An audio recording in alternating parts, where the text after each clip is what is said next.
예, 반갑습니다, 여러분. 네, 감사합니다. 벌써 이제 7, 8월 달 무더운 여름이 다 지나가네요. 그렇죠? 새로운 시즌이 다가오는 것 같습니다. 하나님께서 새 일을 시작할 것을 믿어 의심치 않습니다. 오늘은 우리 8월의 초청 명사 광고해드린 대로 4탄 김민아 대표님이신데요. 엠킴TV 34% 그리고 미국과 한국을 오가면서 기독교 보수주의 가치를 전하고 거의 선교사, 정치 영역의 선교사 일을 하고 계신 분이 있습니다. 8월은 초청 명사로 이렇게 매주 선교사님들을 모셨는데 이분은 선교사님이 아닌데 왜 오셨을까 했을 텐데 그게 아니라 정말로 정치 영역 가운데 하나님께서 보내신 그 선교사님이라는 감동이 있었어요. 그래서 우리가 오늘 우리 김민아 대표님을 통해서 좀 우리가 잘 모르고 있는 분야죠. 하나님이 모든 영역은 다 하나님의 나라입니다. 그렇죠? 어느 거 하나 하나님의 통치가 미치지 않는 곳이 없습니다. 그 중에서도 좀 어려운 언론과 미디어 그리고 정치 분야에서 선도주자로서 먼저 앞서서 사역을 하고 계신 우리 김민아 대표님을 모실 때 큰 박수로 환영해 주십시오. 김민아 대표님 모십니다.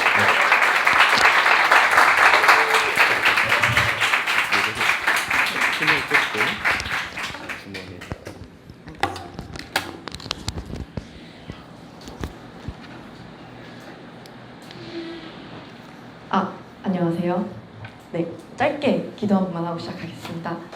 하나님 아버지 감사합니다. 오늘 이 자리에 이렇게 많은 청년분들과 또 다음 세대 그리고 이런 여기 계신 모든 분들과 함께하게 해주셔서 감사합니다. 오늘 이 자리를 통해서 부족한 입술을 통해 꼭 필요한 메시지가 전달될 수 있도록 주님 인도하여 주시고 오직 하나님의 나라가 확장되고 또 주님만 영광 받으시는 그런 자리가 될 수 있도록 주님 인도하여 주시옵소서.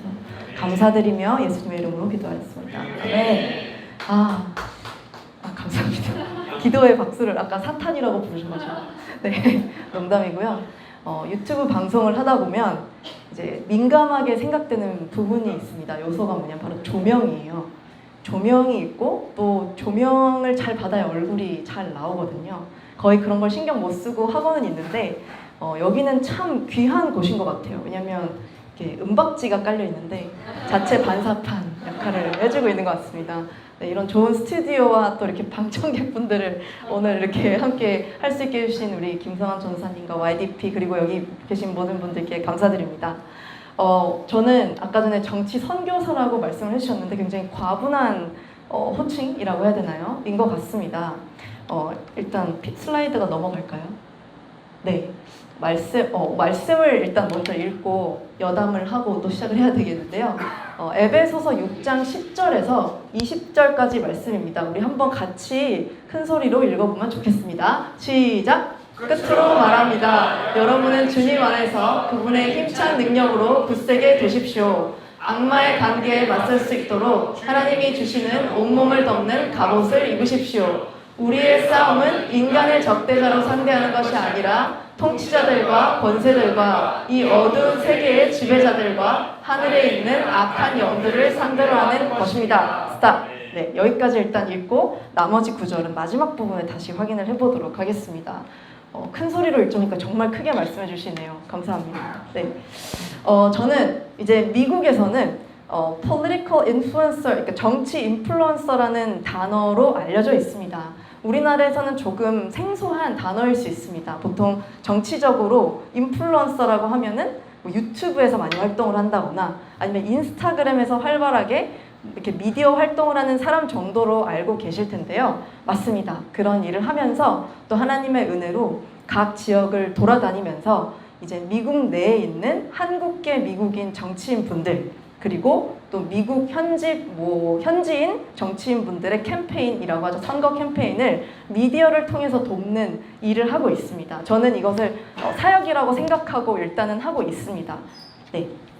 그래서 저를 잘 모르시는 분들을 위해서 잠깐 자랑이 아니라 간증입니다. 저는 원래 정말 정치에 관심이 없는 사람이었어서 유튜브를 시작할 때 유튜브를 시작한 이유가 저의 MBTI 때문이었습니다. 여러분들 다 MBTI 중에 혹시 여기 E이신 분들 손 한번 들어주세요. E. 나는 E다.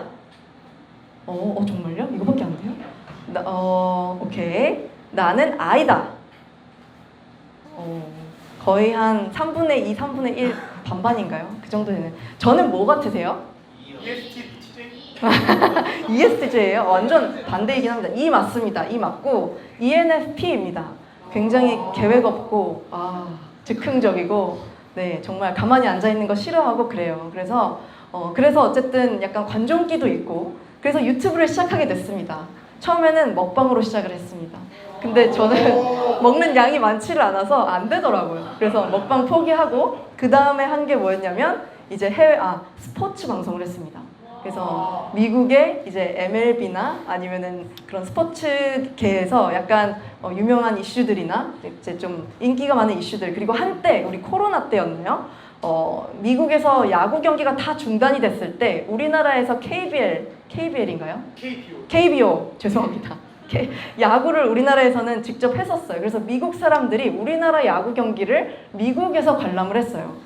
네, 그래서 그런 부분들에 대해서 이제 국뽕이라고 하죠, 일명. 그런 부분에 대해서 좀 영상을 만들어서 올렸습니다. 그렇게 하다 보니까 갑자기 구독자가 1명에서 10,000명이 되는 거예요. 그래서 와, 이런 국뽕 콘텐츠를 하면 내가 구독자를 많이 얻을 수 있구나 라고 생각을 하면서 계속 하려고 했는데 하다 보니까 이슈거리가 떨어지는 거예요. 굉장히 공허했죠. 그래서 잠시 멈췄습니다. 그리고 교회에서 배운 대로 신앙생활을 한 대로 하나님께 집중을 해보자. 이 10,000명을 하나님이 나에게 보내주신 이유가 있을 것이다 라고 생각을 하고 기도를 하기 시작했습니다. 그런데 하나님께서 한 6개월 동안 답을 안 해주시는 거예요. 그래서 그냥 뒀습니다. 채널에 구독자가 빠지든 늘든 상관없이 가만히 두고 있는데 어느 날 갑자기 제가 놀이터에서 산책을 하고 있는데 하나님이 이제 한 달 뒤면 미국 대선이 시작되는구나. 2020년이었습니다. 미국 대선이구나 라는 생각이 그냥 갑자기 쑥 들게 해주셨어요. 근데 그 순간 이것이 중요한 이슈가 될 수가 있겠다.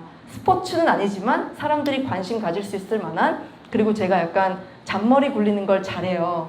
그래서 잔머리를 굴려봤더니 이 대선 컨텐츠를 하면 한 달 동안 이슈가 끊이지 않게 할 수 있을 것 같은 거예요. 잘만 하면. 하루는 누구 후보 분석, 하루는 누구 후보 분석, 정책 분석 이런 식으로 하면 되니까. 그래서 마음을 먹었습니다. 하나님 이거다. 제가 그러면 하루에 하나씩 1일 1 영상을 30일 동안 꼭 올려보겠습니다. 하고 그때가 이제 막 코로나 시작될 그 무렵에서 이제 제가 하고 있던 어떤 사업이 어떻게 보류가 되고 하면서 시간이 많았어요. 그래서 하루에 1일 1 영상을 올리기 시작했습니다. 그리고 1일 1 영상을 올린 지 2주 만에 구독자가 13만 명이 됐습니다. 그리고 지금은 성장이 없어요. 그리고 나서 3년 동안 이제 똑같이 이렇게 일정하게 유지가 되어 왔죠. 네, 그래서 이제 그렇게 미국 대선 방송을 하는 동안 사실은 그때 하나님이 목적이 있으셨던 것 같습니다. 우선 저에게 주어진 그런 10,000명, 10만 명이라는 영혼들을 향한 하나님의 마음도 있으셨겠지만 가장 우선적으로는 저를 향한 하나님의 어떤 마음이 있으셨고 또 그것을 통해서 제가 다시 한번 부르심 앞으로 하나님께로 끌려가는 그런 일들이 있었습니다. 원래 저는 계속 정치 전공을 해야 된다, 정치 외교학을 공부를 해야 된다라는 압박감이 어렸을 때부터 이상하게 있었어요. 해외에서 자랐기 때문에 그런 것 같아요. 그런데 계속 무시하고 다른 길을 돌아갔습니다. 왜냐하면 정치 외교라는 전공을 하려면 이제 미국에서 공부를 했는데 많은 양의 논문과 책을 읽어야 됐어요. 그런데 제 MBTI가 뭐라고 했죠? ENFP는 읽는 거 별로 안 좋아하죠. 나가서 돌아다니고 사람들 만나는 거 좋아합니다. 그래서 그것에 맞는 전공을 선택해서 이제 광고학을 전공했습니다. 너무 재밌었어요. 막 이리저리 다니면서 사람들한테 내가 맡은 브랜드 홍보하고 이거 좀 사달라 이런 거 하면 되니까. 그래서 이렇게 그렇게 공부를 하고 쭉 졸업을 하고 쭉 왔는데 하나님께서 다시 이 유튜브라는 것을 통해서 미국 대선을 커버하게 하시고 그 다음에는 정치에 이제 들어가게 하십니다. 제가 정치인은 아니지만 정치인 아니고도 요즘 같은 이제 글로벌 미디어 시대에 우리 세대가 할 수 있는 여러 가지 역할들이 있습니다. 네. 그래서 제가 미국 정치에 대해서 많이 공부를 하게 됐습니다. 1일 1영상씩 한 달 동안 올리기로 했었는데 당시에 미국 대선이 한 4달 정도로 길어졌어요. 여러 가지 이유 때문에. 그래서 1일 컨텐츠만 계속 만들어낸 거예요. 그러다 보니까 이제 거의 전공 공부한 것처럼 돼버렸어요. 그래서 미국 정치에 대해서 전문가까지는 아니지만 이 정도는 내가 알고 있게 됐다라는 정도가 결과가 나오게 됐고 거기서 깨닫게 된 게 이제 미국 정치 이슈를 보려면 이제 우리가 뭐를 참고를 해야 될까요? 뉴스겠죠. 이제 멀리서 뉴스를 바라보고 정치인들이 어떤 결정을 내리고 어떤 후보가 당선이 되는지를 이제 바라보는 입장이었어요. 그래서 우리는 제가 이제 액세스 할 수 있었던 미디어들이 뭐 우리가 CNN, 뉴욕타임스 이런 주류 언론사들이 있었습니다. 그래서 그런 주류 언론사들의 기사들을 번역하고 또 통역하면서 뉴스 전달을 하는데 뭔가가 이상했어요. 그래서 무언가가 이상하다. 그래서 오늘 뭐가 이상했는지를 좀 여러분들께 나눠드리려고 합니다. 네, 그래서 그렇게 유튜브 시작해서 하나님이 1년 동안 이렇게 나가서 사람들을 직접 만나게 하셨습니다. 제가 잘나서가 아니라 정말 하나님의 은혜와 기적으로 미국의 이제 뉴스에서만 보던 정치인들을 만나게 됐고 그렇게 정치인들을 만나다 보니까 이제 미국 현지의 이제 정치 컨퍼런스에 가서 연설을 할 수 있는 기회도 얻게 되고 또 이렇게 미국에 계신 한국계 미국인 크리스천 정치인들 위주로 이제 같이 기도하면서 캠페인을 도와드리기도 하고 또 우리나라의 전직 미국 의원님들이 오셨을 때 그분들을 위해서 이제 통역을 해드리기도 하고 또 김성환 전사님도 얼마 전에 함께 했었었는데 한국에서 여러분 같은 청년들, 대학생분들을 미국으로 데리고 가서 이런 크리스천 정치 컨퍼런스에 참석을 같이 하고 또 은혜를 나누는 그런 시간들을 불과 지난 2년 반, 3년 안에 가지게 되었습니다. 네, 그래서 하나님께서 이 길로 저를 이끄셨다는 것에 정말 확신이 생겼고 오늘은 이 자리에서 부족하지만 제가 그동안 경험한 것들을 여러분들께 좀 나눠드릴까 합니다. 미국에 대해서 바로 아는 것이 정말 중요합니다. 왜냐하면 일단 우리가 미국에 대해서 한국에서 바라볼 수 있는 모습은 사실은 뉴스, 유튜브 뭐 이런 거밖에 없습니다. 그죠? 여기서 미국과 관련이 있으신 분이 있으신가요? 뭐 살아봤다 아니면 나는 미국 사람이다. 네, 저희 계시고 몇 분 계시네요. 네, 좋아요. 그래 우리가 미국 하면은 생각나는 단어가 있습니다. 답은 여기 나와 있긴 하지만 뭐죠? 자유. 자, 그러면 여러분들이 생각하는 자유는 무엇인가요? 이렇게 막 대답해 주셔도 돼요. 우리 여기 한강에 온 것처럼 네, 치킨은 없지만 네, 자유하면 떠오르는 키워드 몇 개만 좀 던져주시겠어요? 정의로움. 와우, 좀 레벨이 높은 키워드네요. 감사합니다. 또 진리. 진리가 너희를 자유케 하리라. 진리. 좋습니다. 진리. 또 liberty. 좋아요. 자유를 해석하면 뭐 liberty가 있고 freedom이 있고 수준이 굉장히 높습니다. 너무 감사합니다. 또 한 명만 더 받겠습니다. 법률 아래에서 누릴 수 있는 특권. 와우, 박수! 감사합니다. 네, 다들 너무 감사합니다. 네, 자유하면 그런 것들이 생각이 나죠.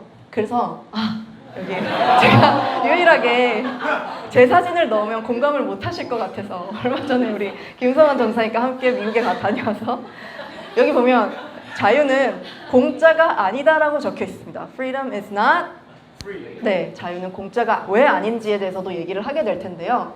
자유하면 생각나는 여러 가지가 있는데 제가 지난달에 전직 미국 의원님이 오셔서 자유에 대해서 설명하는 영상을 하나 확보를 했습니다. 그래서 먼저 그걸 잠깐 시청하실게요.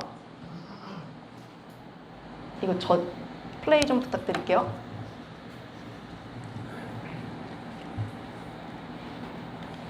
됐습니다. Now, so what do you think freedom means? Freedom means the ability to do what you can and when you want to.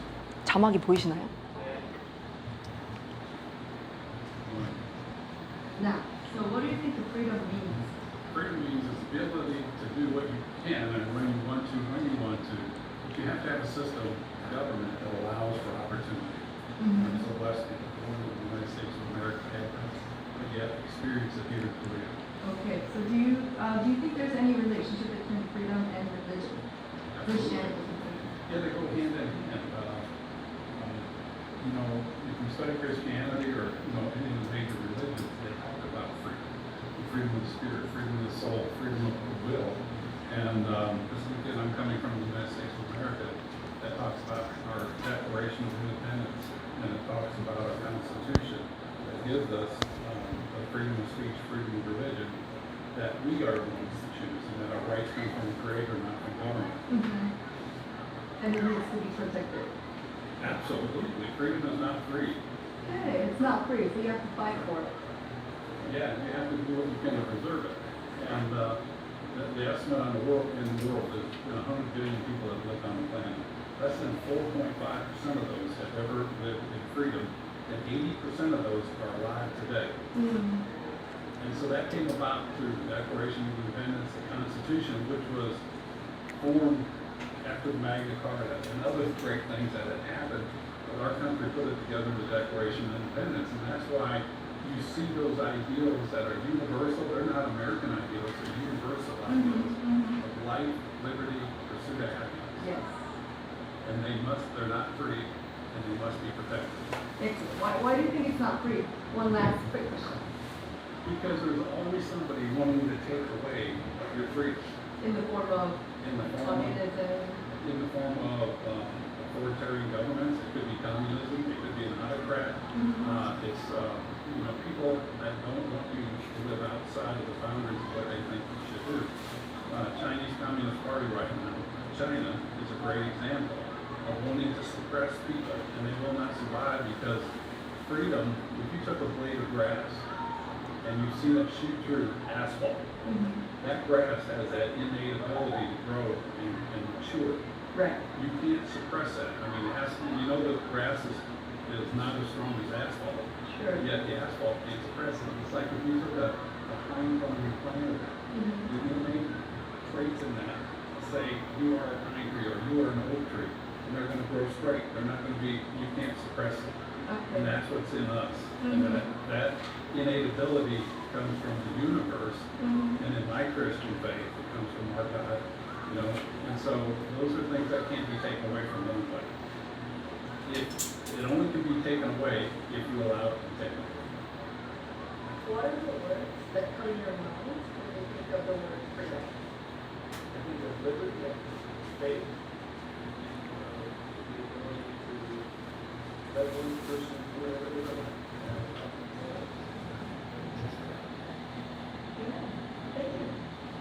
좀 도움이 되셨나요, 여러분? 자막이 다 보였나요? 네. 하나 영상을 더 보실 텐데 볼륨 조금만 키워주실 수 있나요? 볼륨이 다 켜져 있군요.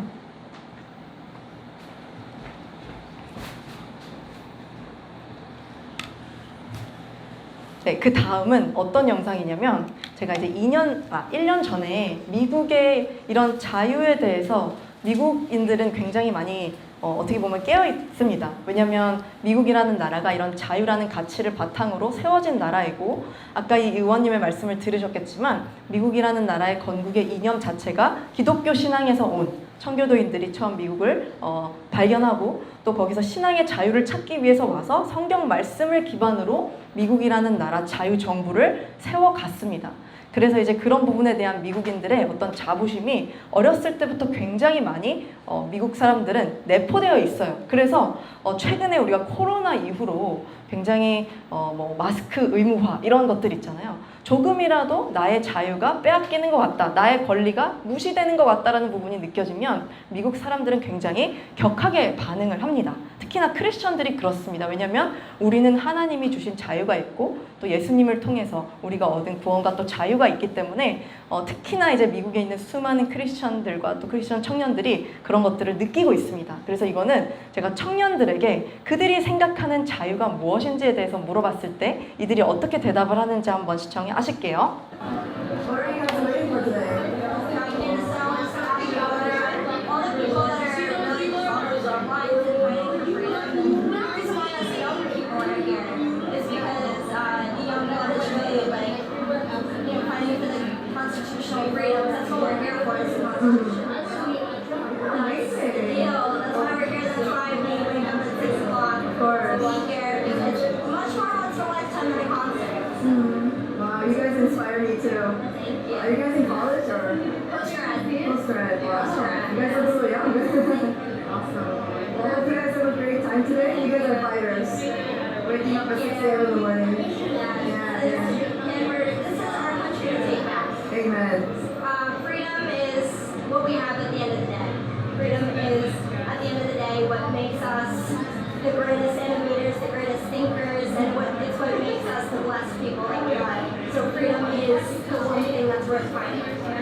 Because that's generational. We're only one generation from losing freedom. So if we ever stop fighting for it, then we end up replacing communism. Communism is complacency, and that's how America was built on. So as far as in any country, freedom is the one thing that makes a country, that makes a nation, that makes a united people. Wow, thank you so much. Great. You guys are, yeah.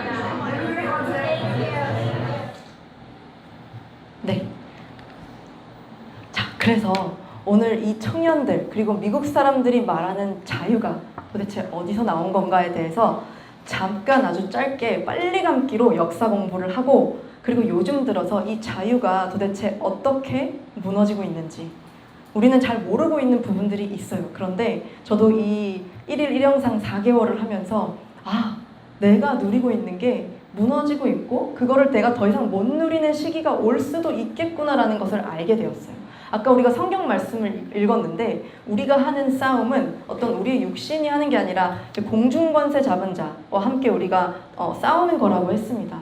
그래서 이 영적인 싸움이 미국을 통해서 또 미국이라는 나라가 이것을 대신 가장 앞 전선에서 최전선에서 싸울 수밖에 없는 이유는 미국이라는 나라가 전 세계에서 처음으로 이 하나님이 우리에게 주신 자유라는 가치를 기반으로 실험적으로 만든 나라가 바로 미국이기 때문입니다.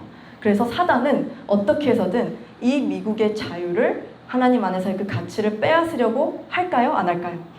합니다. 그럼 사단은 그냥 갑자기 어느 하늘에서 나타나서 그냥 화살을 쏘고 막 총을 쏘고 그럴까요? 아니죠. 사단이 다른 악한 영을 가진 나라들이나 국가들이나 아니면 악한 전 세계 리더들을 통해서 미국을 무너뜨리려고 합니다. 오늘 그런 부분들에 대해서 좀 나눠보도록 할게요. 자, 미국은 자유가 태어난 곳입니다. 1600년대로 일단 가볼게요. 1600년대. 영국에서는 이제 신앙의 자유를 찾을 수 없다라고 느낀 청교도인들이 그들이 바라는 신앙의 자유를 찾아서 메이플라워라는 배를 타고 미국 땅으로 넘어옵니다. 네. 신앙의 자유를 찾아 나선 수많은 사람들이 그 배를 타고 오면서 목숨을 많이 거뒀어요. 왜냐하면 그 당시 발전되지도 않았고 기술이 없었기 때문에 배를 타고 정말 수일을 오면서 그 배 안에서 전염병으로 또 사망하기도 하고 하지만 그들의 열정은 대단했습니다. 왜냐하면 나는 이대로는 살 수 없다. 신앙의 자유를 찾아야 되겠다 하고 미국으로 넘어오게 된 거죠. 네, 그래서 그 미국 땅을 처음 밟은 청교도인들은 메이플라워 컴팩트라는 협약을 만들어서 서로 약속을 하게 됩니다. 메이플라워 협약이라고 한국말로는 부릅니다. 네, 이게 훗날 미국 헌정의 기초가 됐는데요. 어떤 것이냐면 우리가 미국이라는 새로운 땅에 도착을 하면 아무것도 없는 황무지고 혼란스러울 거야. 그리고 분명히 분쟁과 혼란들이 있고 우리가 싸울 텐데 우리 이렇게 한번 살기로 약속해보자 라고 하면서 어떻게 약속을 하냐면 하나님의 영광과 기독교 신앙의 진흥 그리고 그 당시 이제 영국에서 건너왔기 때문에 영국 국왕과 국가의 명예를 위해서 버지니아 북부에 최초의 식민지를 건설하자. 그래서 거기서 질서와 또 이런 것들을 유지하면서 하나님과 서로 앞에서 엄숙하게 우리가 이런 질서를 한번 지키면서 잘 살아보자라고 약속을 합니다. 이 안에 하나님이 있었습니다. 즉 영국으로부터의 종교적인 어떤 인간적인 인본주의적인 권위적인 구속에서 벗어나서 새 땅을 밟아서 하나님을 위해서 잘 살아보겠다고 맹세하면서 신앙의 자유를 찾아 나가는 여정이었습니다. 네, 그 여정 속에서 목숨을 건 항해를 했던 청교도인들이 그 간절함이 오늘날 자유미국의 시작을 만들어냈습니다. 자, 이것이 역사적으로 미국의 시작을 나타내는 첫 번째 자유라는 것입니다. 목숨을 걸고 배를 타고 건너왔습니다. 목숨이라는 값을 치렀습니다. 그 자유를 찾기 위해서. 자, 두 번째입니다. 네, 두 번째는 영국의 식민지로부터 이제 넘어온 청교도인들이라고 제가 말씀드렸죠. 식민지 시대를 계속 살았습니다. 근데 식민지라는 것은 계속해서 영국의 지배를 받는 것입니다. 우리가 새 땅을 잘 읽어서 개척해서 돈을 벌면 영국에다가 권위주의적인 영국에다가 많은 세금을 내고 또 돈을 떼어다 줘야 됐어요. 네, 그래서 이제 영국에서 온 청교도인들이 어쨌든 빨리 감기를 해서 150년 정도 그 땅에서 살았습니다. 지구 반대편에서는 여러 가지 전쟁들이 있었어요. 프랑스 인디언 전쟁이나 이런 여러 가지 전쟁이 있었는데 그 결과적으로 영국이 어쨌든 북아메리카 지금의 미국 지역을 지속적으로 지배하게 됩니다. 그런데 그 150년이라는 시간 동안 미국 땅에서 계속 이제 땅을 일궈온 그 황무지에서 시작해서 미국 땅을 개척해온 그 식민지 주민들 있죠. 청교도인들. 그들이 영국에서 계속해서 압박이 들어오니까 더 큰 자유를 갈망하기 시작합니다. 우리는 영적인 존재입니다. 하나님이 주신 그 자유라는 것을 안고 가는 영혼들인데 누군가가 속박을 하고 계속 죄의 멍에에 매려고 하면 우리 인간들은 그 더 큰 자유를 향해서 찾아가고자 하는 갈망함이 있습니다. 그리고 언제든지 그걸 빼앗아가려는 세력이 있고요. 그래서 어쨌든 빨리 감기를 해서 1776년 정도에 미국에서 독립선언서라는 것을 채택하면서 결국에는 독립전쟁을 시작합니다. 더 이상은 영국과 이렇게 살 수 없다. 영국의 지배를 받으면서 못 살겠다. 새로운 땅에서. 그래서 진정한 자유를 이루기 위해서 이렇게 목숨을 걸고 싸우기 시작합니다. 자, 이때 우리가 잘 아는 미국의 1대 대통령 누구죠? 조지 워싱턴이 이제 독립전쟁을 이끌고 지금 미국이라는 나라를 건국하는데 아주 큰 역할을 했습니다. 그리하여 이 사진은 저희가 미국에서 얼마 전에 조지 워싱턴 생가에 갔을 때 실제로 여기 뒤에 보이는 것이 조지 워싱턴의 무덤입니다. 이 안에 정말 조지 워싱턴이 묻혀 있습니다. 그 앞에서 이제 우리 김성환 전사님이 사진을 찍으셨는데요. 네, 그래서 이런 조지 워싱턴 신앙적인 기독교적인 가치관과 성경적인 지혜를 기반으로 해서 그 당시 뭐 영국이나 또 다른 곳에 존재했던 기독교 정치 철학 이런 것들이 있었어요. 하나님이 다 이 세상 속에 심어 놓은 것들이었죠. 네, 그런 것들을 총동원해서 지금 미국의 자유민주주의에 기반이 된 헌법과 독립선언문이 만들어집니다. 자, 미국의 독립선언문 중에 우리가 알아야 될 부분이 있습니다. 그래서 이거 우리가 같이 읽어볼 텐데요. 이것이 굉장히 중요한 게 이 독립선언문의 부분은 우리나라가 건국이 되는데도 굉장히 큰 역할을 했습니다.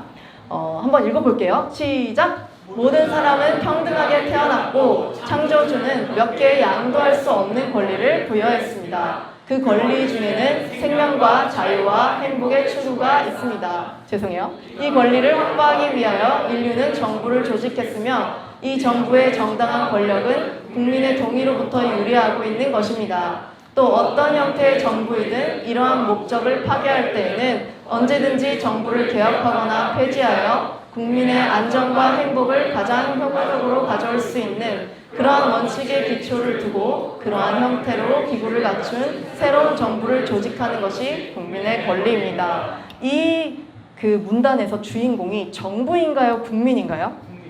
국민입니다. 이 오래전에 이 조지 워싱턴과 또 미국을 건국한 수많은 건국의 아버지들 대부분이 크리스찬이었습니다. 성경을 읽고 그 안에서 이런 정부를 실험적으로 한번 세워보자라는 이야기가 나오게 돼서 미국이라는 나라가 생기게 됩니다. 그 전까지는 왕들이 있었죠. 그리고 그 왕들이 각자 영토를 차지하기 위해서 전쟁을 하고 싸워서 이기면 차지한 나라를 식민지로 만들기도 하고 그렇게 계속해서 지배를 하고 사람들을 억압하는 형태로 나라들이 운영되어 왔습니다. 그렇게 돼서 터진 게 뭐 1차 대전, 2차 대전 계속 전쟁들이 있었죠. 그리고 나서 이제 그 과정에서 미국이라는 나라가 태어나게 됩니다. 네, 하나님의 말씀을 걸고 미국이라는 나라가 생긴 것입니다. 그래서 자유를 위해서 또다시 목숨을 걸고 독립전쟁을 한 식민지 주민들과 또 이 건국의 아버지들이 그들이 가진 신앙과 기독교 정신을 기반으로 미국을 세운 것. 그래서 우리가 기독교 신앙을 제외하고는 미국과 건국에 대해서 절대 설명할 수가 없는 것입니다. 자, 그 다음에 마지막 세 번째 역사적인 사건입니다. 자유, 미국이 자유를 상징하는 또 다른 이유. 노예제도가 미국 내에서 폐지가 됐을 때, 자, 다시 빨리 감기를 해서 100년만 더 넘어가 볼게요. 1800년대로 가보겠습니다. 우리가 잘 아는 대통령 중에 성이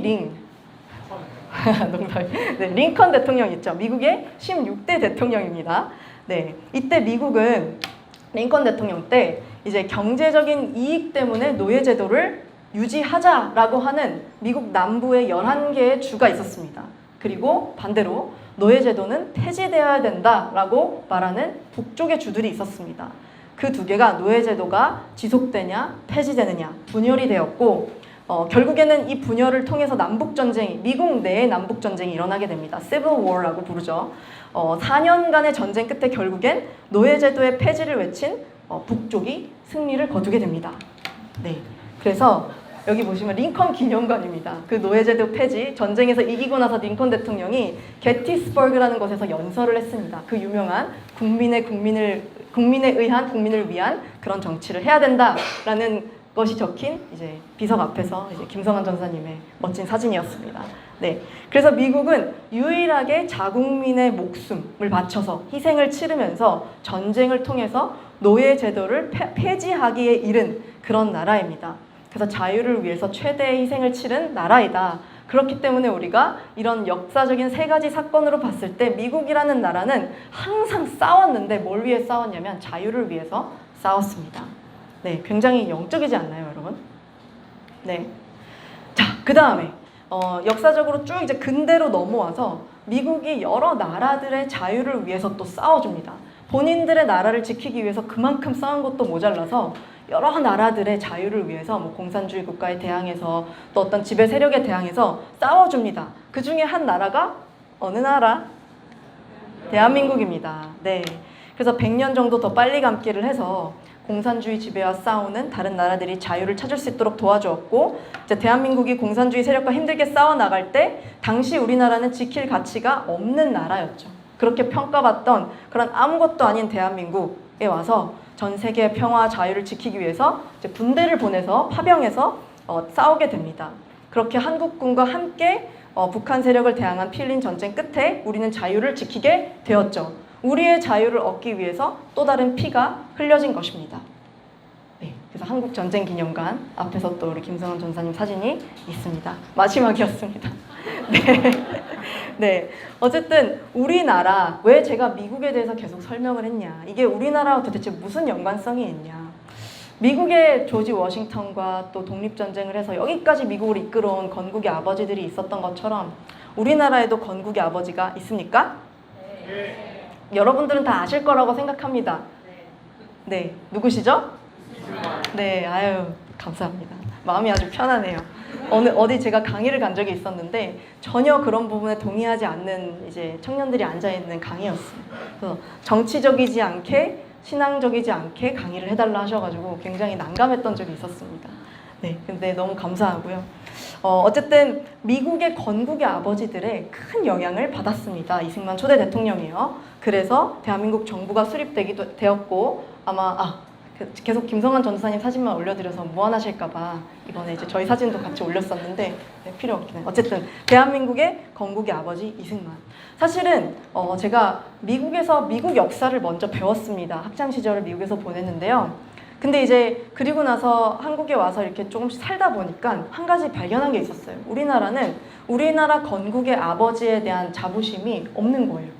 미국의 조지 워싱턴 생가의 무덤이 저렇게 아주 아름답게 보관되어 있는가 하면 우리나라 건국의 아버지 기념관은 아직까지 없는 거예요.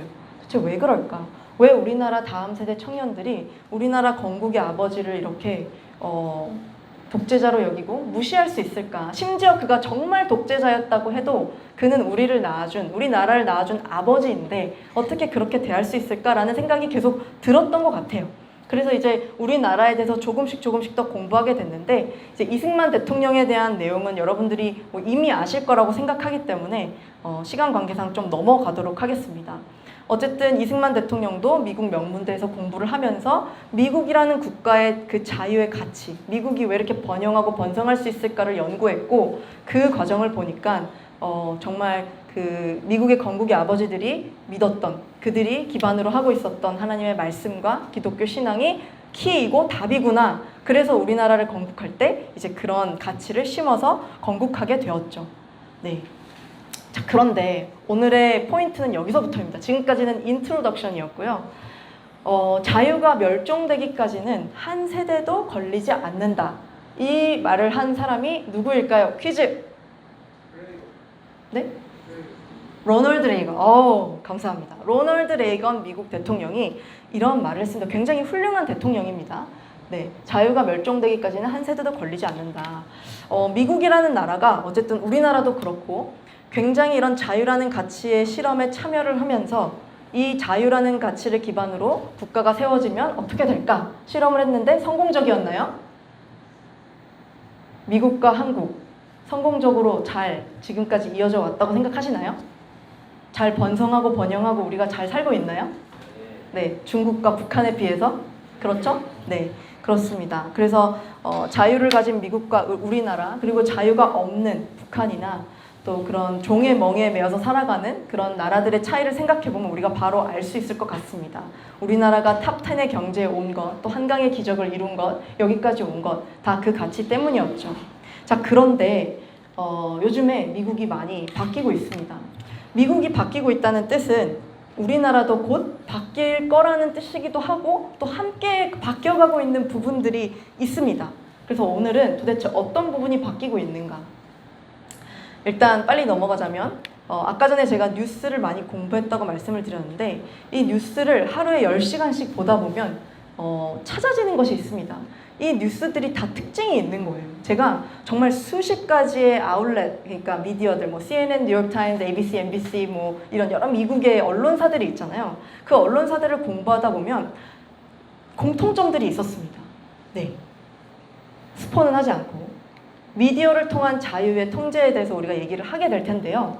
일단 들어가기 전에 설문조사를 하겠습니다. 여러분들은 주로 뉴스를 볼 때 무엇을 통해서 보시나요? 어떤 언론사나 뭐 어떤 매체를 통해서 보시나요? 설문조사입니다. Come on. TV조선. 오케이. 또? SBS. 네.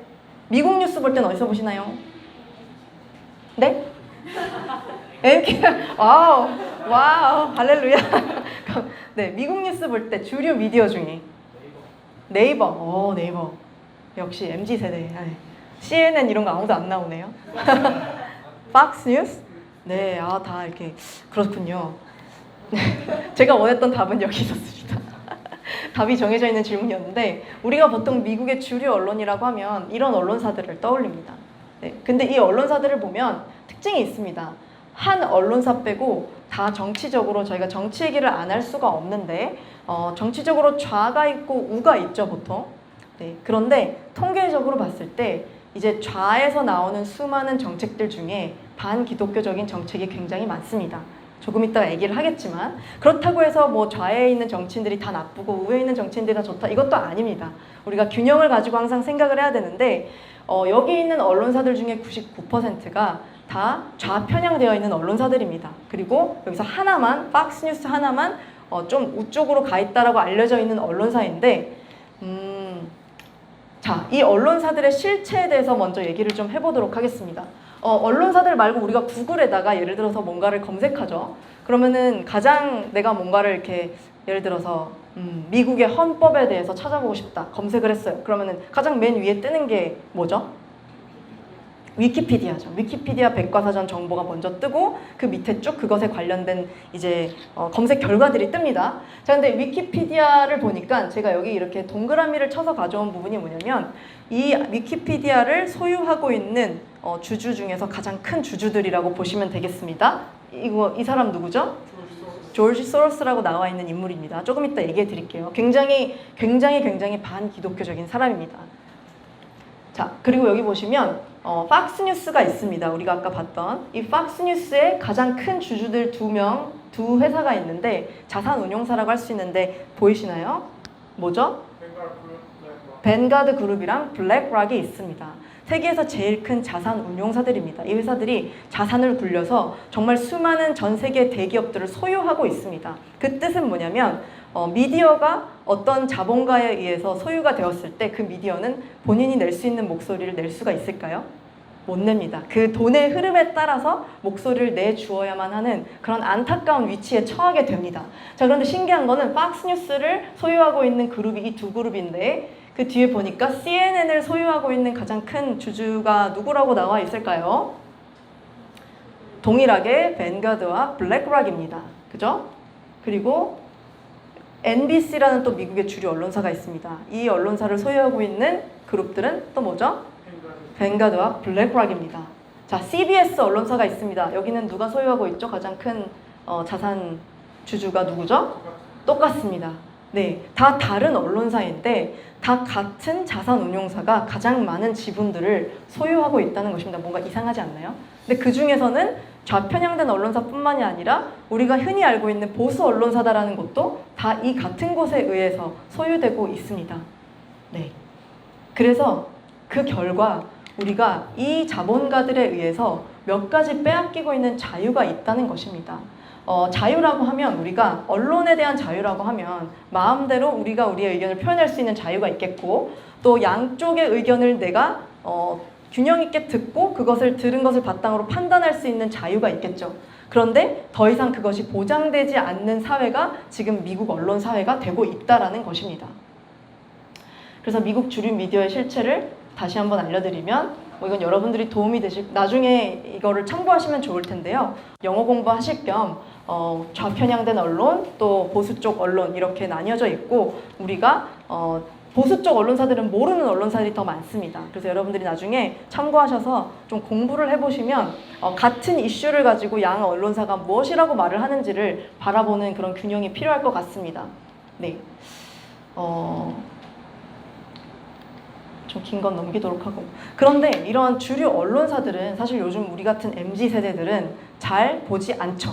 TV 안 보고 잘 케이블도 안 보기 때문에 그럼 우리가 활용하는 것은 무엇일까요? 바로 SNS, 소셜미디어입니다. 우리나라에서 가장 많이 사용하는 소셜미디어는 카톡은 좀 더 메시징이라고 치면 인스타그램, 유튜브 이런 것들이 트위터 하시는 분들 있나요? 네, 미국은 트위터를 많이 활용을 하는데 하이 안녕하세요. 네, 그래서 우리가 흔히 알고 있는 소셜 미디어도 이렇게 어떤 이제 그 자본을 소유한 사람들에 의해서 굉장히 많이 컨트롤이 되고 있습니다. 그런 것들을 다 설명드리기에 너무 시간이 부족하긴 한데요. 그래서 어쨌든 그런 자유가 빼앗겨지고 있는 결과 일론 머스크라는 정말 중립적인 원래는 좌파였던 한 인물이 일어나서 도저히 이 소셜미디어 상에서 게시글이 삭제되고 또 아까 전에 많은 언론사들이 좌편향되어 있다라고 했는데 이런 소셜미디어 회사들도 좌편향되어 있습니다.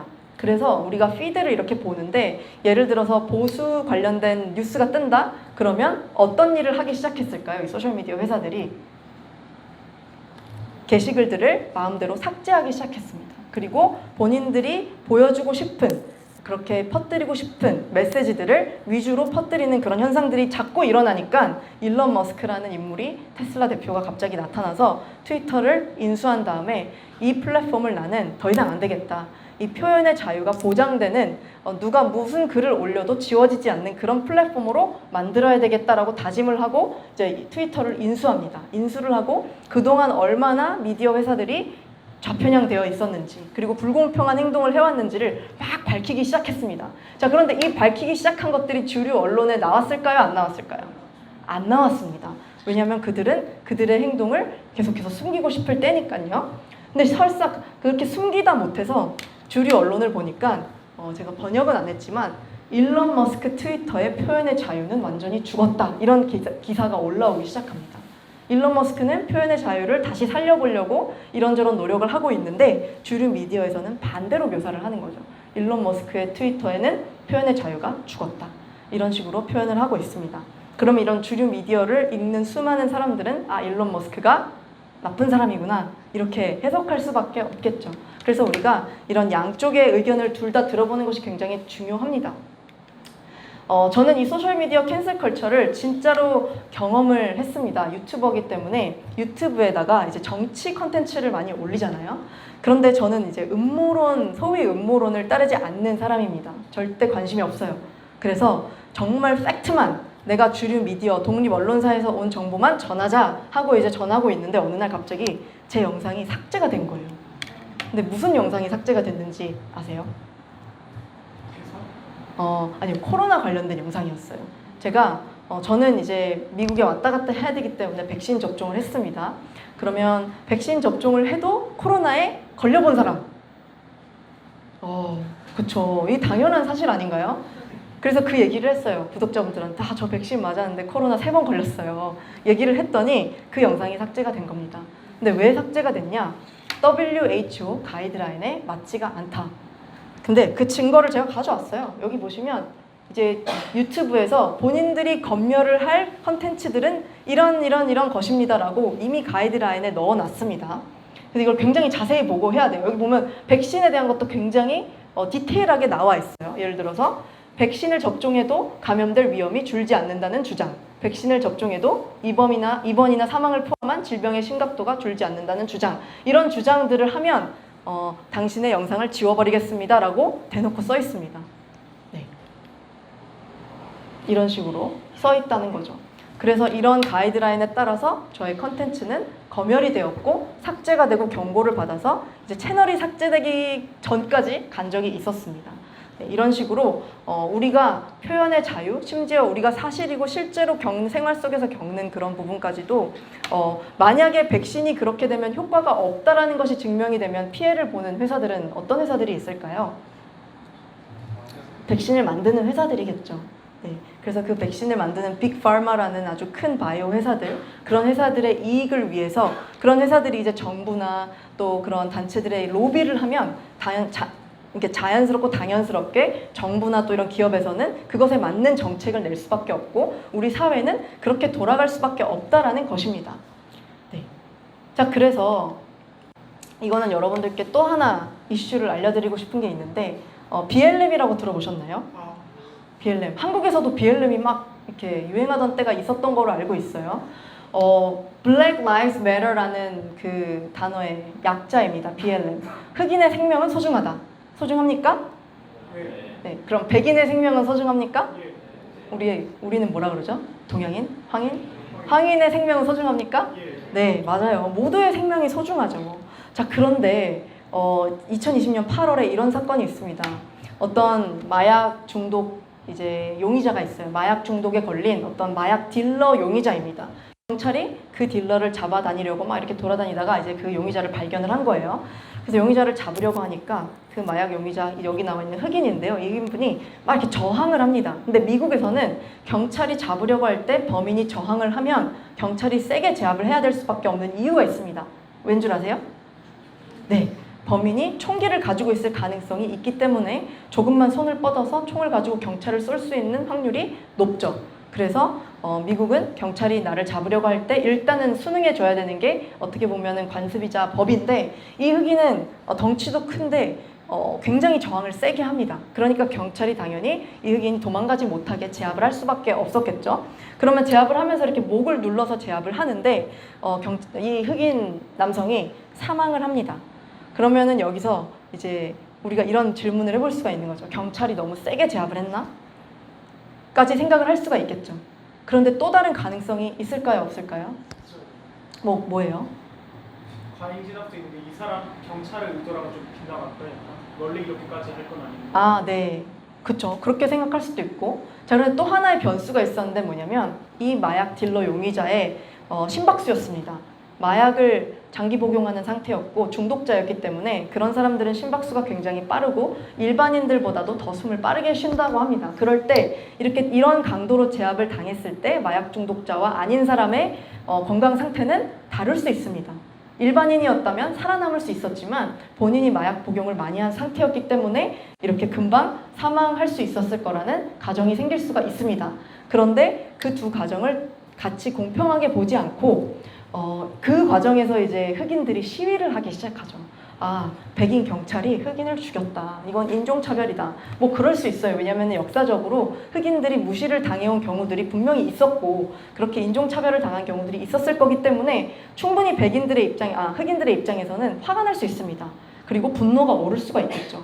그래서 막 시위를 하기 시작하는데 어느 날은 그 시위가 강도를 넘어서서 갑자기 도시들이 불타고 건물과 가게들이 부서지고 무너지기 시작하기까지 이르는 거예요. 그럼 이 정도면 정부에서는 어떻게 해야 되나요, 여러분? 막아야죠. 더 이상 여러분들의 마음은 이해합니다. 그런데 더 이상은 우리가 분노해서는 안 됩니다라고 정부가 얘기를 해야 되고 또 미디어가 그런 메시지를 전해야 되겠죠. 자, 그런데 이런 것에 대해서 미디어에서는 이것은 평화 시위다라고 얘기를 합니다. 그러면 어떻게 될까요? 이런 시위를 저지르는 이제 뭐 소위 흑인분들은 다 그런 건 아니지만 굉장히 어떤 가정 환경이 좋지 않고 교육을 제대로 받지 못한 환경에 놓인 사람들이 많습니다. 그럼 미디어에서 뭐라 얘기를 하면 그것을 그대로 듣겠죠. 그러면 거기서 우리가 하고 있는 게 평화적인 시위구나라고 생각을 하게 됩니다. 그래서 이 불타는 이런 시위들이 정말 몇 달이고 미국 내 전국으로 퍼지면서 계속 되게 됩니다. 네. 그러면서 어떤 운동이 일어나냐면 여기서 끝나는 것이 아니라 이제는 경찰을 없애야 된다는 것까지 가게 됩니다. 굉장히 어떻게 보면 논리적으로는 이해가 가지 않죠. 그런데 어떻게 보면 미국의 정부와 또 좌편향된 언론사에서 계속해서 선동을 합니다. 당신들은 평화 시위를 했고 계속해서 시위를 하고 그렇게 분노를 표출하십시오. 이때가 이제 트럼프 대통령이 임기일 때였습니다. 네. 그러다 못해서 이제 경찰의 예산을 삭감합시다라는 그런 시위가 일어나기 시작하는데 흑인들 사이에서 우리는 이제 경찰 같은 건 따위는 필요 없습니다. 경찰 수를 줄여도 되니까 더 이상 우리 흑인을 공격하는 경찰을 없애버립시다라고 운동을 하는데 이제 미국의 좌파 정치인들이 이 얘기를 듣고 아 그렇게 합시다라고 하게 됩니다. 그래서 실제로 경찰의 예산을 삭감하는데 예산 삭감이라는 것에 대한 단어가 영어로 defund, funding을 취소한다라는 거죠. defund the police라는 단어인데 그 단어를 위주로 한번 들어보세요. 이게 다 민주당 정치인들이 직접 주장을 하는 것입니다. There's some issues that we ask police to do, like mental health issues or policing in schools and all the rest, that perhaps we can shuffle some of that money around. Suck it up. Defunding the police has to happen. We need to defund the police. Eric Garcetti saying, take some of the money from 카말라 해리스 부통령이죠. I thought Eric Garcetti for doing what he's done. Not only do we need to invest in police, but we need to completely dismantle the Minneapolis Police Department.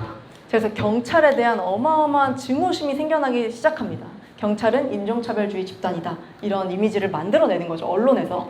자, 그러다 보니까 어떤 결과가 일어나냐면 실제로 민주당 좌파 정치인들이 급진적인 정치인들 위주로 다 동의한 건 아니지만 경찰 예산을 각 주와 도시마다 완전히 다 싸그리 삭감해버립니다. 그러니까 텍사스나 캘리포니아, 뉴욕 대표적인 이런 지역들에서 살인율이 어마어마하게 늘어나게 됩니다. 왜냐하면 여러분들 경찰이 없을 때 운전하시는 분들 계신가요? 경찰이 없을 때 과속해 본 적 있으세요? 있죠. 경찰이 있으면 어떤가요? CCTV 있으면 안 하죠. 마찬가지입니다. 범죄자들도 경찰이 있을 때와 없을 때 범죄율이 달라지겠죠. 자, 그래서 경찰 예산 삭감 정책을 실시한 도시 위주로 벌어지는 묻지마 강도질이 미국 내에서 빈번하게 일어나게 됩니다. 최근까지도 그런 뉴스들이 계속 뜨고 있습니다. 미국이 제3세계처럼 변하는 거죠. 제가 자주 가던 어떤 그 주유소가 있는데 그 주유소 편의점이 이렇게 강도질로 망가지는 일들이 너무나도 많이 발생을 하는 거죠. 흑인들이 막 들어와서 때리고 부십니다. 근데 그 이유가 뭐냐면 너네들이 우리를 화나게 했으니까 그리고 우리가 분노를 표출할 때 그것이 평화적인 거라고 말을 해줬으니까 우리는 마음대로 내가 느낀 감정 그대로 분노를 표출하겠다라는 겁니다. 그리고 이런 일들이 미국 내에서 너무 빈번하게 벌어집니다. 되게 폭력적이라서 유튜브에는 올리지 못하는 영상인데 사태의 심각성을 여러분들께 보여드리기 위함입니다. 네, 미국 내에서 실제로 백인들이 흑인을 저렇게 공격하는 일들이 학교에서, 유치원에서, 스쿨버스에서 일어납니다. 그리고 이제 정말 많은 가게들이 이렇게 망가지고 지저분해지고 네. 우리가 알고 있던 미국 같지 않죠, 여러분? 이건 최근에 있었던 미국 내 백화점에 있었던 강도 사건입니다. 네, 그래서 결국에는 이런 경찰 예산 삭감 정책을 막 이렇게 도입했던 정치인들이 우리가 실수했다, 다시 바꾸자라고 해서 이제 경찰 예산을 재지원해주자라고 되돌리는 그런 일들도 일어나게 됩니다.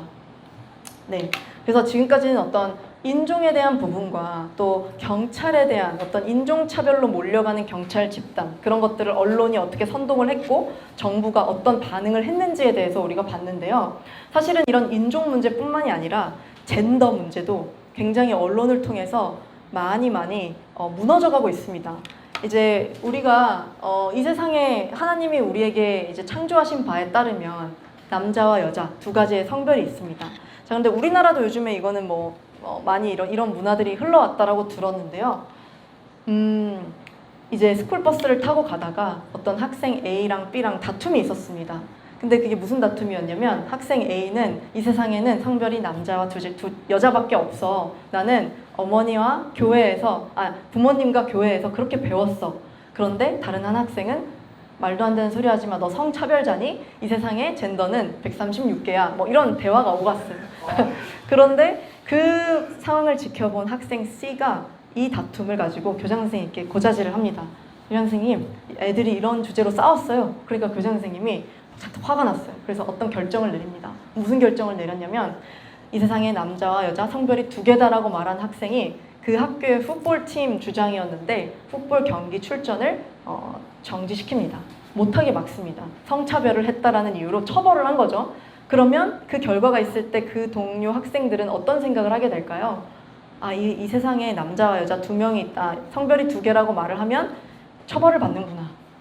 즉, 이 세상의 성별은 남자와 여자 두 개가 아니구나. 여러 개가 있구나라는 인식을 가지게 되겠죠. 그런 교육, 그런 현상들이 미국에서 이제 신기하게 바이든 행정부가 들어서자마자부터 급속도로 그런 문화가 미국 학교 내에서 퍼지게 됩니다. 그리고 급진적으로 가서 버지니아라는 주에서 이제 어떤 일이 있냐면 내 자녀가 5살이고 8살인데 보통 남자아이인데 막 인형 가지고 놀고 여자아이인데 로봇 가지고 노는 어린아이들 있잖아요. 그런 아이들은 어릴 때 자기의 성별이나 이런 것에 대해서 좀 헷갈릴 수가 있습니다. 저도 어릴 때 막 야구하고 놀았거든요. 근데 지금은 여자인 게 좋아요. 근데 이제 그런 나이의 어린아이들에게 아, 그래, 너 여자지만, 너 여자로 태어났지만 언제든지 남자가 될 수 있어. 남자 되고 싶으면 우리가 이제 가슴도 제거해주고 수술해줄게. 이렇게 의사나 컨설턴트가 제안을 합니다. 미국에서 실제로. 그러면 아이들이 어떻게 반응을 할까요? 와, 저 그렇게 될래요 라고 반응을 보통 합니다. 그리고 그것이 유행이 되고 문화가 되죠.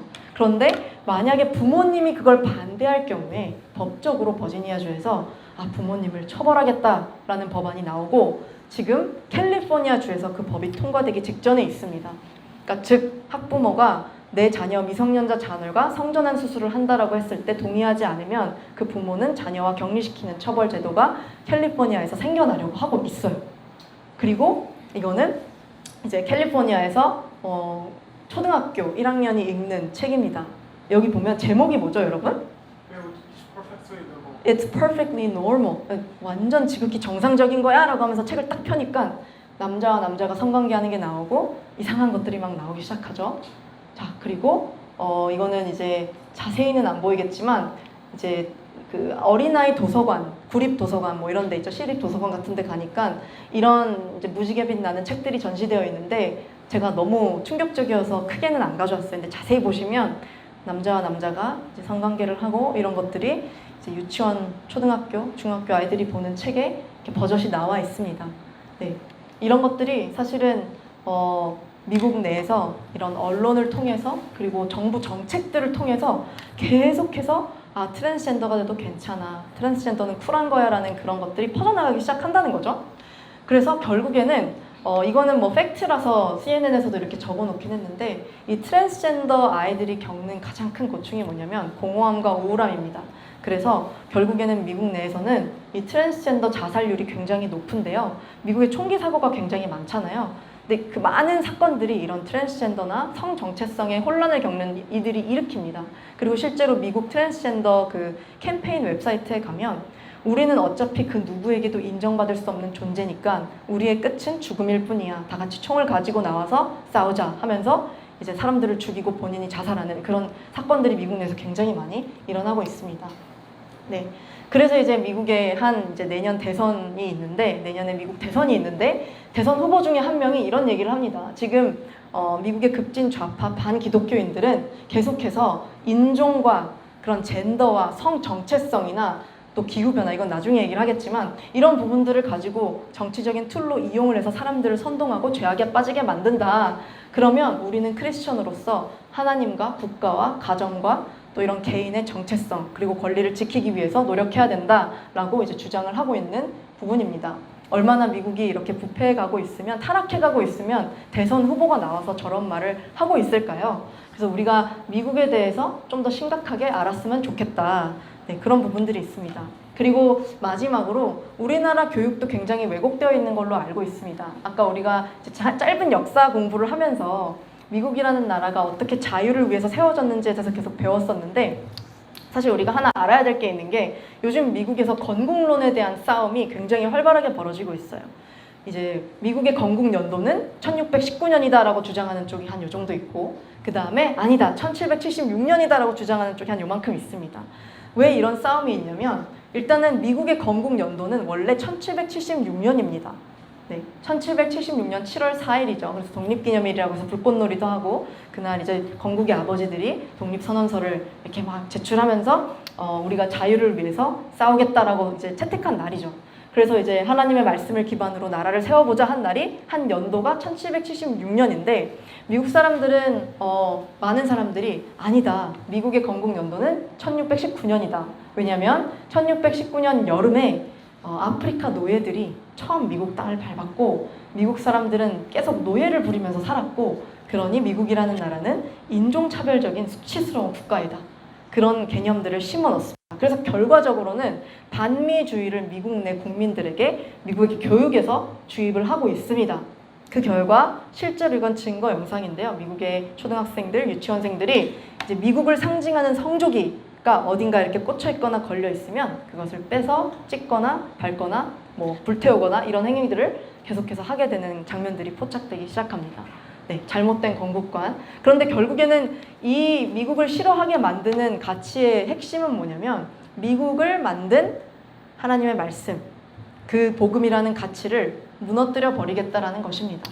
네, 그리고 마음대로 방종하면서 살겠다라는 이제 그런 움직임이 미국 내에서 계속해서 일어나고 있고 그런 움직임들을 계속 이제 활발해질 수 있도록 만들어가는 것이 바로 미디어고 언론이고 그 언론사를 주무르고 있는 자본가들이고 또 정치인들이다라고 생각을 하시면 되겠습니다. 네, 그래서 지금 한 10분 정도 더 있나요? 그죠? 예, 충분하게 할 수 있을 것 같습니다. 이거는 여러분들이 잘 모르시는 부분이라서 또 재밌는 거 하나 알려드리고 제가 이제 마지막인데요. 미국에 이제 국경 문제가 있습니다. 미디어에서는 이 국경 문제에 대해서 뭐 트럼프 대통령과 바이든 대통령의 정책이 완전히 상반되어 있었는데 트럼프 대통령 때 이제 멕시코와 미국 사이를 이루는 그 국경에 장벽을 세우자라는 얘기가 나왔었어요. 그랬을 때 미디어에서 뭐라고 얘기를 했냐면 트럼프는 이제 이걸 뭐라 그러죠? 차별주의자다. 이민자들을 받아들이지 않고 굉장히 고립하려고 하고 차별하고 미국 사람이 아니면 차별하는 뭐 그런 종차별주의자다 뭐 이런 얘기를 했었습니다. 자, 그런데 트럼프 대통령이 그렇게 얘기를 할 동안 바이든 대통령은 어떤 주장을 하냐면 우리는 국경에 장벽을 세울 게 아니라 국경을 활짝 열어서 이민자들을 받아줘야 된다. 우리는 그런 사랑이 많은 국가니까 이런 얘기를 합니다. 겉으로 들었을 때는 바이든 대통령의 정책이 더 우리 크리스찬들이 따라야 될 정책인 것 같습니다. 왜냐하면 사람들을 더 많이 사랑하고 포용하는 정책이었으니까요. 자, 그런데 여기서 반전이 있어요. 트럼프 대통령이 장벽을 세우고자 했던 이유가 있었는데 그 이유는 단순히 그 국경을 통해서 마구잡이로 넘어오는 그런 불법 이민자들 때문이 아니라 범죄자들 때문이었습니다. 사실은 이 미국 국경을 통해서 미국 국경을 이용해서 미국을 무너뜨리려고 하는 나라도 있고요. 그런 여러 가지 세력들이 있는데요. 이건 실제로 제가 국경에 가서 찍은 영상입니다. 멕시코와 이제 미국 텍사스 남부 지역을 이루는 강입니다. 강이 굉장히 얕고 좁아요. 그래서 아무나 그냥 저기서 건너올 수가 있고 제가 갔을 때 이제 강 반대편에서 수많은 멕시코 아이들의 함성 소리와 목소리가 들렸어요. 이제 낮에 갔었는데 이제 어둠이 오면 그 아이들이 이제 몰래 강을 건너서 미국 땅으로 넘어오는 거죠. 자, 그런데 어떤 범죄가 있냐면 제가 이날 갔을 때 여기 경비대들이 있습니다. 그 경비대와 잠시 대화를 나누는데 한 경비대가 저한테 얘기하는 거예요. 당신들이 도착하기 한 10분 전에 이곳에서 시신이 발견돼서 우리가 바로 수습을 했었다. 그런데 그 시신이 뭐였는지 물어보니까 굉장히 충격적이었어요. 멕시코 쪽에서 이제 마약 딜러들이 국경을 통해서 이제 마약을 딜링을 합니다. 수많은 범죄들 중에 하나가 마약이고 하나가 인신매매인데 마약을 어떻게 가져오냐면 멕시코 쪽에서 아기를 하나 이제 납치를 해요. 신생아 아기를 납치를 해서 아기를 마취하지 않고 배를 갈라서 그 안에 있는 장기도 갈라서 그 안에 이제 마약 그 봉투 있죠? 파우치를 이렇게 넣어요. 그리고 다시 꼬매고 아기 배를 다시 꼬매고 옷을 입혀서 이제 그 상태면 이제 기절을 했겠죠. 그럼 자고 있는 것처럼 겉으로는 보이겠죠? 그러면 그 아기를 가지고 이제 노약자 같은 여성이 아이를 안고 강을 넘어옵니다. 그럼 만약에 그 아이가 잡힌다고 해도 미국은 굉장히 생명을 소중시하는 나라이기 때문에 이제 노약자나 아기가 넘어올 때는 이렇게 받아준다라고 합니다. 그런 것들을 이용하는 거죠. 근데 대개는 걸리지 않고 넘어오기 때문에 그렇게 아이를 안고 넘어오면 이제 아이를 안고 넘어온 사람이 아이를 미국 측에 있는 이 숲 쪽에다가 이렇게 갖다 놔요. 갖다 놓고 구호를 외쳐. 그러면 그 구호를 외치는 걸 들은 이제 미국 쪽 마약 반입하는 딜러가 아기를 찾아서 어떻게 하겠죠? 다시 갈라서 파우치를 빼고 그 아이는 어떻게 할 수 없으니까 버리거나 그 버려진 아이가 발견이 됐던 거고 아니면 태워지거나 그렇게 해서 처리가 되고 마약이 미국으로 그렇게 반입이 되는 겁니다. 그렇게 해서 수많은 마약이 미국으로 넘어왔는데 실제로 그 마약을 만드는 나라가 어딜까요? 굉장히 충격적인데 중국입니다. 중국은 오래전부터 미국을 무너뜨리려고 하는 계획이 있었어요. 전쟁으로 미국을 무너뜨릴 수가 없으니까 뭘로 무너뜨리려고 하냐면 이제 마약이나 아니면 미디어나 이런 것들, 미디어 회사들 다 사고 광고를 사서 은근슬쩍 중국의 사회주의 공산주의 사상을 미국 사람들에게 주입하고 또 세뇌시키는 것들을 지금 몇십 년 동안 계속 미국 땅에 해왔습니다. 그 결과 미국의 수많은 정치인들이 이제 중국의 수많은 자본가들에게 팔려가고 또 그들의 말을 들어야 될 수밖에 없고 노예가 되는 이제 그런 상황이 오게 됐는데 이 마약도 그런 것 중에 하나예요. 중국 사람들이 마약을 펜트닐이라는 아주 치명적인 마약을 만들어서 미국 땅에 넣고 미국 사람들이 젊은 세대들이 이 마약에 중독되도록 만드는 거죠. 그래서 그 결과적으로 계속 증거 영상을 여러분들께 가져올 수밖에 없는 게 미국의 유명한 필라델피아라는 여러분들이 잘 아는 도시입니다. 거기 보면 펜트닐에 중독된 사람들이 이렇게 거리에 좀비처럼 다니고 있습니다. 보신 적 있나요, 이 영상? 한 번씩은 다 있으실 것 같아요. 그래서 길게 보지 않고 넘길게요. 굉장히 네, 그래서 도시가 이렇게 마약으로 인해서 번져가는 거죠. 이건 이제 아까 말씀드렸던 중국이 100년이라는 계획을 가지고 어떻게 미국을 무너뜨리고 싶어 하는지에 대해서 나온 책들, 그리고 실제로 이제 중국이 한 가지 예일 뿐입니다. 중국 외에도 미국 내에 있는 수많은 어떤 막시스트 세력들, 또 하나님의 말씀에 어긋나서 대적하고자 하는 어떤 사단의 역할을 하는 세력들이 있어요. 그런 세력들이 계속해서 미국을 무너뜨리려고 하는 그런 움직임들, 그런 것들 때문에 우리는 자유가 멸종되기까지는 한 세기도 걸리지 않는다라는 말이 거기서 나온 것 같습니다. 그리고 항상 역사적으로 우리는 자유를 위해서 싸웠어야 했기 때문에 그런 것 같아요. 그래서 자유는 어쨌든 우리가 꼭 지켜야만 하는 것인데, 자유를 지키려면 빨리 넘어가서 결론입니다. 한마디로 정의를 했습니다. 정치에 관심을 가져야 될 것 같습니다. 저는 정치에는 관심이 없었는데 이런 것들을 발견하면서 정치에 관심을 가지게 된 이유가 결국에는 이런 것들이 가능하게 만드는 것이 바로 법이더라고요. 그리고 그 법을 만드는 사람들은 정치인이죠. 그 정치인들이 만약에 깨어있다면, 하나님 안에 깨어있다면 그런 법을 만들 것이고, 만약에 그렇지 않다면 언제든지 하나님의 말씀을 짓밟고 대적하는 그런 법들을 만들어 나갈 수밖에 없는 것이 현실이다라는 것을 깨닫게 됐습니다. 정치에 관심을 가진다고 여러분들이 정치인이 될 필요는 없습니다. 그냥 개인적인 단위에서 내가 국민으로서 할 수 있는 몇 가지 일들이 있는데 제가 3개로 정리를 해봤습니다. 굉장히 추상적이게 들리실 수 있습니다. 하지만 이것이 너무 중요한 게 미국에 조금씩 이런 미국 사람들이 이런 타락하는 사회를 경험하고 나니까 요즘 들어서 크리스천 청년들이, 여러분들 같은 청년들이 엄청 일어나고 있습니다. 많이요. 그래서 주와 도시들이 이 청년들의 기도로, 그리고 이 청년들이 직접 정치에 참여도 하고, 또 요즘은 1인 미디어 시대잖아요. 그래서 각자 개인이 미국은 트위터에서, 또 우리나라는 뭐 인스타 여러 가지가 있겠죠. 개인적으로 우리가 퍼뜨릴 수 있는 메시지들이 분명히 있을 거라고 생각합니다. 네. 그래서 여기 보니까 첫 번째로 이 시대의 흐름을 잘 파악하고 인지해야 될 것. 그렇게 되려면 우리가 뭐 소셜 미디어에서 주는 정보들로만 의지할 수는 없다.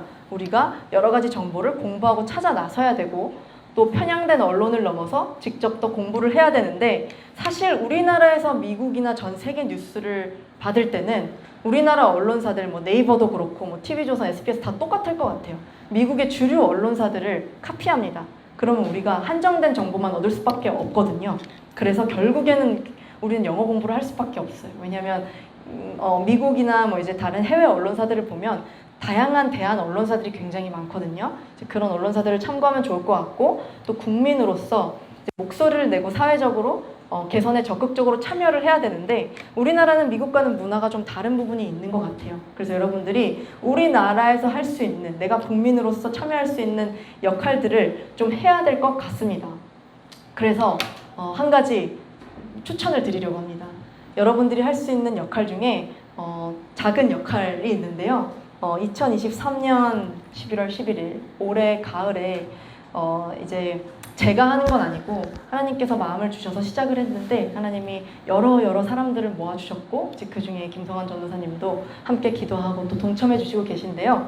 우리나라에서 아까 전에 맨 처음에 보셨던 학생들 영상 기억하시나요? 그 학생들이 굉장히 들떠 있었잖아요. 그리고 그 현장에서 뭔가 정치적인 메시지와 자유에 대해서 메시지를 듣는 것에 굉장히 들떠 있었는데 그런 행사를 우리나라에서도 진행을 하게 되었습니다. 그래서 이 행사에 보통 우리가 뭐 정치 행사다 이러면은 약간 좀 나이 드신 교수님들이나 정치인분들이 와서 좀 지루하게 토론하고 발제하고 이런 형식들이 굉장히 많았죠. 근데 저도 그런 형식들은 좀 집중이 안 되는 경우가 많았어요. 그래서 제가 어떻게 변화되었는지를 참고를 해서 미국 사람들은 이런 정치적인 행사를 할 때 아니면 우리가 크리스천으로서 어떻게 이 세계를 바라봐야 되는지에 대한 세계관에 대해서 어떤 강의를 할 때 강의식으로 안 하더라고요. 콘서트식으로 하더라고요. 그래서 막 음악이 빵빵 나오고 네온사인이 나오고 이제 그런 어떻게 보면 그런 부분이 필요하죠. 우리 젊은 세대에게는. 그래서 그런 방식으로 한국 분들을 초대하지 않고요. 미국의 유명한 정치인분들과 또 인플루언서들을 초대해서 이제 여러분과 같은 다음 세대들에게 메시지를 전하는 컨퍼런스가 열립니다. 미국이라는 나라는 이렇게 세워진 나라고 대한민국도 이렇게 세워졌지. 그래서 그 결과 우리가 이런 번영과 번성을 누릴 수 있게 되었어. 하지만 우리가 지금 여러 가지 영적으로 봤을 때는 그런 하나님을 대적하는 그런 세력들로 인해서 그런 우리가 누리고 있던 자유와 번영이 공격을 받고 있는데 그것은 미국뿐만이 아니라 대한민국도 예외가 아닐 거야. 그래서 우리가 그것들을 한번 같이 알아가 보자. 그리고 결과적으로 그 모든 것을 되돌릴 수 있는 방법은 길은 딱 하나밖에 없는데 그게 뭐냐면 바로 복음으로 돌아가는 것이야 라는 그런 메시지를, 그런 스토리라인을 컨퍼런스를 통해서 여러분들이 들으실 수가 있습니다. 네, 그래서 이제 딱 여기까지 하니까 44분이 됐네요. 하나만, 이건 마지막으로 2분만 얘기하고 마치도록 할게요. 제가 이제 미국에서 최근에 왔다 갔다 하고 있는데 최근에 미국에 있는 어떤 제가 다니는 교회에서 만난 백인 친구가 있었습니다. 근데 그 교회가 굉장히 보수적인 교회예요. 그래서 그 만난 백인 친구가 저는 당연히 어떤 하나님 말씀을 정말 지키고 수호하는 보수적인 정신을 가진 친구인 줄 알았거든요. 그래서 친하게 지내고 있는데 갑자기 그 친구가 어제 저한테 문자가 온 거예요. 나 이제 그 교회 안 다니기로 했어. 그래서 제가 왜? 하고 물었더니 나랑 좀 정치 성향이 안 맞는 것 같아 라고 하더라고요. 그래서 뭐가 안 맞는데 하니까 예상은 했었죠. 알고 보니까 이 교회가 엔타이 LGBTQ더라. 그래서 나는 이 교회에 못 다니겠다라고 얘기를 하는 거예요. 근데 제가 거기서 딱 하나 생각이 든 게 그러면서 그 친구가 한 말이 이 교회는 LGBTQ 사람들을 싫어하잖아 라고 얘기를 하고 이제 나는 거기 발을 디디지 않을 거야 라고 얘기를 했습니다. 근데 우리가 이제 반동성애, 엔타이라는 단어를 썼을 때 마치 우리가 크리스천이 아닌 입장이거나 이제 반대 입장에서 들으면 교회에 다니는 사람들은, 크리스천들은 동성애자들을 싫어하는구나 라는 그런 이미지가로 들릴 수가 있을 것 같더라고요. 그리고 실제로 반대 입장에서 생각을 해보니까 나였다고 해도 그렇게 느낄 수가 있었겠구나라는 생각이 들면서 그 친구에게 그 교회가 동성애자들을 싫어하는 것이 아니라 그 어떤 영혼도 동성애자들도 사랑하고 품어줘야 되는 존재라고 생각을 하지만 지금 현재 미국 내에서 발생하고 있는 여러 가지 정책들이 너무 그런 동성애자들을 옹호하는 것을 넘어서 일반인들이 예를 들어서 어린아이들이 성전환 수술을 하는 것들, 그리고 그렇지 않으면 학부모님들이 반대를 했을 때 처벌을 받는 것들이나 아니면 유치원이나 초등학교에 갔는데 선생님들이 포르노를 보여주는 그런 말도 안 되는 정책들이 계속 일어나고 있으니까 그 부분에 대해서 반대를 하는 거야 라고 제가 설명을 해줬어야 됐습니다.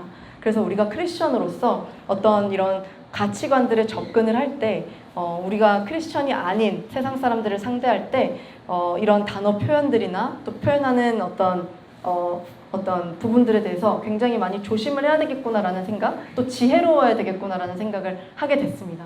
그래서 여러분들이 사회 속에서 수많은 이제 현상들이 있고 또 일들이 있을 텐데, 그럴 때 하나님 안에서 어떻게 하면 내가 세상 사람들, 잃어버린 영혼 한 영혼이라도 더 하나님 앞으로 오게 할 수 있을까, 단순히 우리가 주장하는 것을 넘어서 어떻게 지혜롭게 그것을 표현할 수 있을까, 이런 것들을 좀 생각해 볼 수 있는 시간들을 가지셨으면 좋겠습니다. 네, 감사합니다.